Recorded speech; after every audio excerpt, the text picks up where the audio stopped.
CBSE board के द्वारा आयोजित की जाने वाली सीटेट दिसंबर 2022-23 की परीक्षा में सम्मिलित होने जा रहे हैं। तो इस वीडियो को जरूर देख लीजिएगा।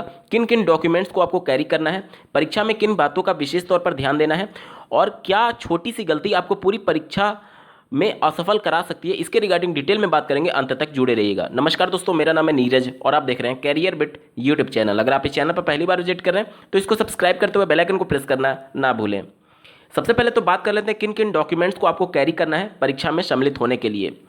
यहाँ पर सबसे पहले तो आपका एडमिट कार्ड आपके पास होना चाहिए, जो आप लोग ऑनलाइन डाउनलोड कर रहे हैं। यहाँ पर मैं विशेष तौर पर बता दूं कि आपका दो इंस्टॉलमेंट में एडमिट कार्ड जारी किया जा रहा है सीबीएसई बोर्ड के द्वारा। पहली बार एक हफ्ते पहले आपको सिर्फ आपका एग्जाम सिटी बताया जाएगा और परीक्षा से ठीक 2 दिन पहले आपका कंप्लीट एडमिट कार्ड आप सीबीएसई बोर्ड की ऑफिशियल वेबसाइट ctet.nic.in पर डाउनलोड कर पाएंगे। तो परीक्षा में आप सम्मिलित होने के लिए जो 2 दिन पहले फाइनल एडमिट कार्ड जारी किया जा रहा है, उसी एडमिट कार्ड को लेकर के जाना है। जो प्री एडमिट कार्ड जारी हो रहा है उसके बेस पर आपको परीक्षा में सम्मिलित होने का मौका नहीं दिया जाएगा, ठीक है, क्योंकि आपकी जो सारी डिटेल है वो आपके फाइनल एडमिट कार्ड पर ही होंगी। तो आप ये श्योर हो करके ही जाइएगा कि आप फाइनल एडमिट कार्ड लेकर के जा रहे हैं, जो कि आपके परीक्षा डेट से ठीक 2 दिन पहले आप ऑफिशियल वेबसाइट से डाउनलोड करेंगे। ये पहला हो गया, आपको एडमिट कार्ड लेकर के जाना है।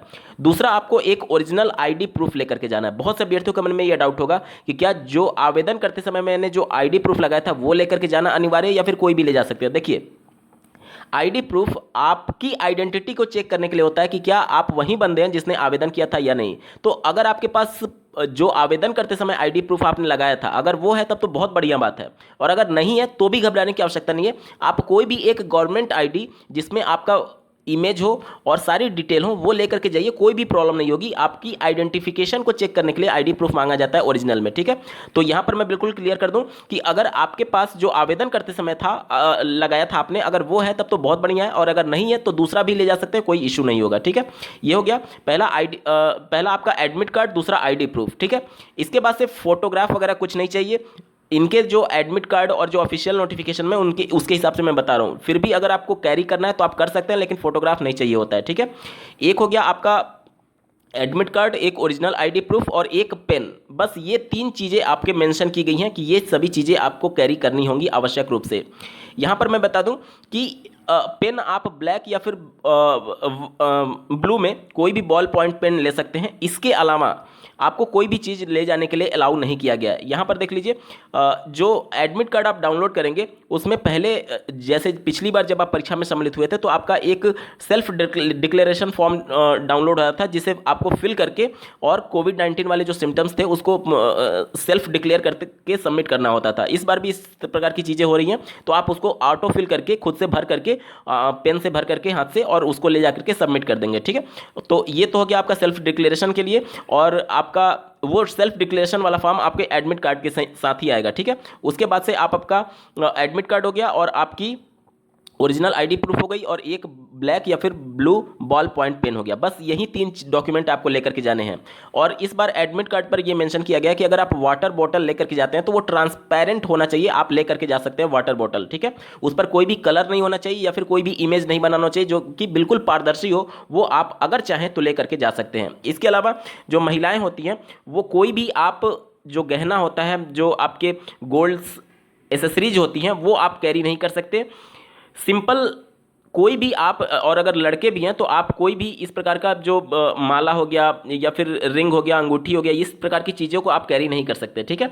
तो विशेष तौर पर आप लोग को ध्यान ये देना होगा। और साथ ही साथ बहुत से अभ्यर्थियों का ये आदत होता है कि जो एग्जाम में पाउच व्हाइट कलर का होता है जिसमें वो लोग पेपर, पेंसिल, एडमिट कार्ड और ये सभी चीज़ें रखते हैं, तो वो पाउच भी अलाउड नहीं होगा। भले ही आप ट्रांसपेरेंट ही क्यों ना रखें, वो अलाउड नहीं करते हैं, ठीक है। तो आप विशेष तौर पर ध्यान दे लीजिएगा कि आपके पास सिर्फ आपका एडमिट कार्ड, एक ओरिजिनल आईडी प्रूफ और एक पेन के अलावा कुछ भी नहीं चलेगा। वाटर बॉटल आप ले जा सकते हैं। और यहाँ पर मैं बिल्कुल बता दूं कि अगर आप वॉच भी ले जाना चाह रहे हैं तो वो भी आपका अलाउ नहीं किया जाएगा। वॉच भी आपका बाहर ही निकलवा दिया जाता है। तो आप श्योर हो लीजिए कि आपके पास वॉच भी नहीं होनी चाहिए। अब वो डिजिटल भी नहीं होनी चाहिए और जो सुई वाली होती है वो भी नहीं चलेगा, कोई भी वॉच नहीं चलेगा।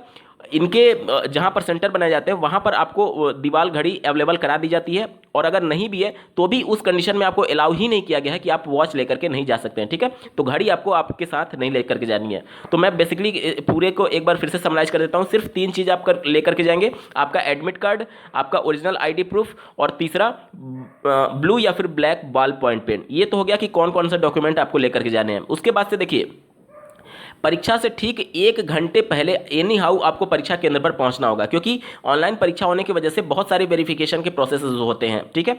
इसमें आपको एक इमेज लेकर के वो आपका जो सिस्टम पर आप बैठेंगे वहाँ पर इमेज को पेस्ट किया जाता है। वो सभी चीज़ें वेरिफिकेशन का ही प्रोसेस है, तो इसमें लंबा समय लगता है, इसलिए धीरे धीरे प्रोसेस चलते हैं। इसलिए अगर आप 1.5 से 2 घंटा पहले पहुँच जाते हैं तो ये आपके लिए बेनिफिशियल है, लेकिन कोशिश करिएगा कि बहुत भी लेट हुआ तो 1 घंटे पहले अवश्य पहुंच जाइएगा, अन्यथा की कंडीशन में बहुत ज़्यादा दिक्कत होने वाली है, ठीक है।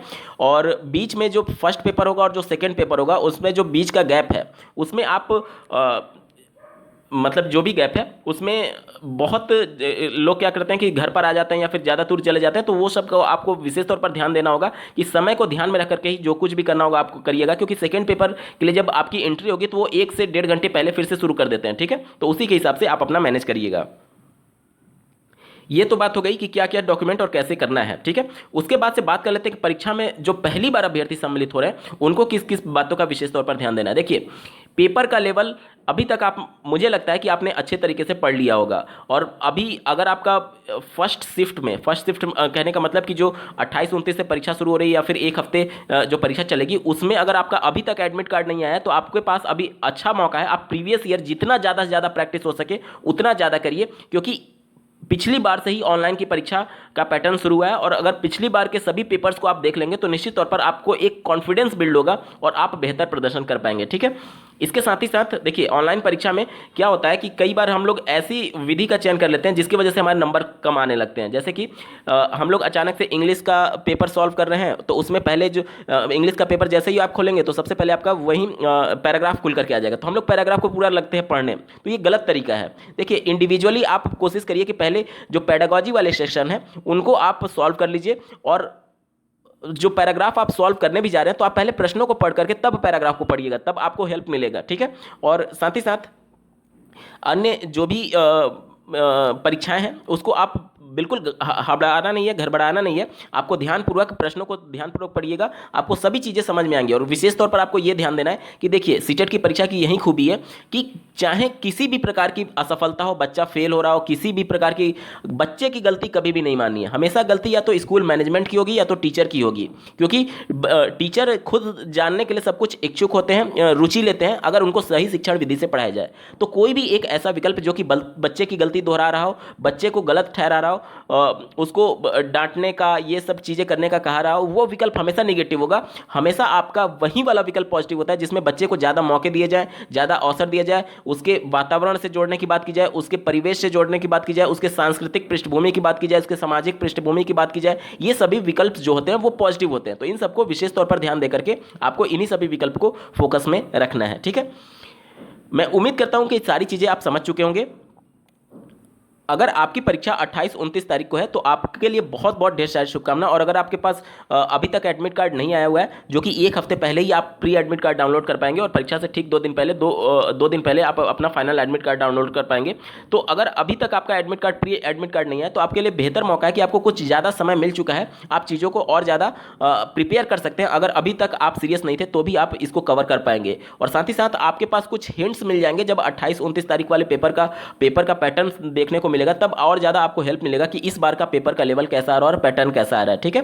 तो आपके पास अभी समय है, जिनका अभी भी प्री एडमिट कार्ड नहीं आया और आपको और मेहनत करने की जरूरत है, आप बेहतर प्रदर्शन कर पाएंगे सीटेट की परीक्षा में। क्योंकि राष्ट्रीय शिक्षा नीति 2020 में जिस प्रकार से बातें मेंशन की गई हैं कि भविष्य में जाकर के टेट के मार्क्स को भी जोड़ने का और शिक्षक भर्ती प्रक्रिया का पार्ट बनाया जाएगा, तो निश्चित तौर पर भविष्य में कब क्या हो जाए, कौन सी राज्य सरकार सीटेट के मार्क्स, यूपी टेट के मार्क्स जोड़ने लगे, तो इन सबको देखते हुए हमेशा आपको कोशिश करनी चाहिए कि ये क्वालिफाइंग एग्जाम सिर्फ है, लेकिन आप इसको क्वालिफाइंग एग्जाम ना मान करके एक सुपर टेट परीक्षा के तौर पर देखिए और ज़्यादा से ज़्यादा स्कोर करने की कोशिश करिए। इसी उम्मीद और इसी आशा के साथ मैं आप सभी को आपके सीटेट की परीक्षा में बहुत बहुत अच्छे अंक से पास होने की बहुत बहुत ढेर सारी शुभकामनाएं देता हूं। इस वीडियो को देखने के लिए आपका बहुत बहुत धन्यवाद। भगवान करे आपका दिन शुभ हो।